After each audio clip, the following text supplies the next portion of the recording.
Hello and welcome back to Tesla News. My name is Marian and I'm your host today. Thank you for taking the time to watch my video today, and we will talk about the Model Y in the United States. There are great news coming from there and we will look into those numbers, and we have as well great news from China. So let's go into that, and don't forget to subscribe to my channel. It's free of charge. So let's dive into the Supplier in China, who is producing parts for NIO, Xpeng, Li, BYD, VW, GM, etc., as well as BMW and Volkswagen. And they have talked about Tesla not directly in their last earnings call, but they named a company with the letter A. In that case, they refer to a company with the increase of sales of 240%, and that is only possible for being Tesla in China. So what they said is that they are really respectful to the achievements that Tesla does, and that they believe that Tesla is 5 years ahead of the competition, and that based on the way that Tesla produces cars, so the productivity and the manufacturing, as well as the product placement, and they have high respect for the research and development. So combining all that together, it's always nice to see a third party showing some opinion here. And we do see that here as well. What I want to say is that in the process of cooperating with customers, we deeply realize that all things done by Company A are correct, including product positioning, research, development, manufacturing, supplier management, quality, marketing, etc. are all very correct. Other companies have a gap of at least 5 years. So that is a pretty clear statement here, and I think it shows that some suppliers do have really good connection to companies, and they do really well know what is going on these inside those companies. And furthermore, they also talked about that despite all the bad news in China, they actually believe that there's no downturn happening, and they also proved that the orders from Tesla's side to this supplier called Ningbo Group, by the way, have not stopped. They didn't decrease, so it is all supported by that. And remember when we had the discussion at the beginning of the year that Tesla ordered supplies for almost 1 million cars. That is when we realized that 1 million cars could be possible this year. So let's see what's happening. And watching down here, we do see a new parking place actually happening over here. So really excited what's happening here in Giga Shanghai as well. So that is some really good news here. And furthermore, Model Y demand in the United States is just skyrocketing here. We do talk about the Model Y long range, which is actually already sold out almost for the entire third quarter. Based on the website, you can see that the next Model Y long range is actually available in September. It doesn't really show when in September, but it really shows that the strategy of Tesla moving forward with the Model Y will really bring the Model Y even further into the first spot in the company. And when the Cybertruck that we're looking at here will come later this year or beginning next year, I believe that by the end of 2022, the Cybertruck and the Model Y will lead by numbers in the company of Tesla.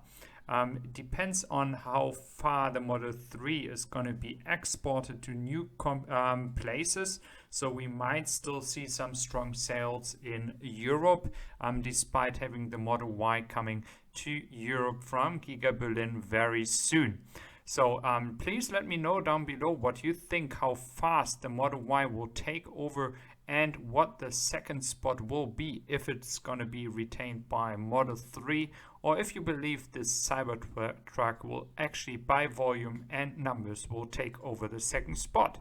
So that's some really good news from the United States as well, and especially because we do know that the government is working on the tax credits here, the incentives, and it looks like this could even more fuel the demand for Model Ys.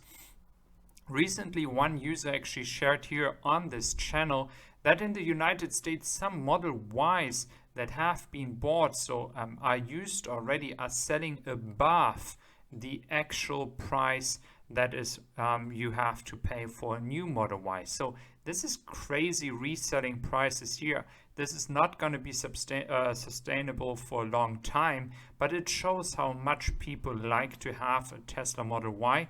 And this is also showing that Tesla is able to increase further some prices for the time being. So let's see how this all plays out. And just as a reminder for all those who are in the industry here in the electric market already for a long time, just as a reminder how far we have came with the battery prices. We are here at $137 in average for the entire EV market, not for Tesla, but for the entire EV market. And by 2010, we were at 1,100 kilowatt hours per kilowatt hour, yes. And sorry about that. And yes, so we do see a really, really great way of decreasing the prices. And this research is actually showing that we could expect by 2030 a price of around $58 per kilowatt hour. Just remember, $100 per kilowatt hour are actually making the cars kind of even when it comes to making money with them compared to diesel and gasoline cars. So we do see that the entire industry is on the right path, and I think in latest 1 to 2 years the prices of batteries will decrease so much that some companies won't need any help anymore in case of incentives to actually make money with them. And we do know that Tesla is here leading the market in making money with EVs, and I believe that we will have more and more companies joining the price decrease when it comes to the batteries. I believe that this will help the entire industry to make the option for a customer without a doubt, not a question even. I think that in the latest 2 years, we will see a shift in the mindset of people, which we have already right now, that latest in 2 years, we will see a lot of people not even considering a gasoline car anymore, because the prices for EVs will be so competitive that it is without a doubt the only option you can take. And we do see that in the United States. We do see that as well in Europe. The market share of EVs is really increasing, especially when you compare that to the past years. And this is currently, especially in Europe as well, because of incentives.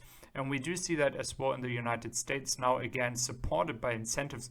But this is not going to be forever there. And I believe in 2-3 years, we might see a really healthy growth of EVs without any incentives happening here. Please let me know if you think the same way.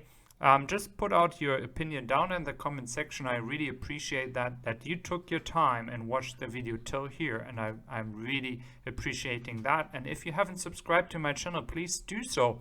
And thank you for all your support in the recent weeks. And if you're new, thank you for checking out my channel. And I wish you all a wonderful day. And yes, we do have some more exciting news coming tomorrow. Take care. Thank you.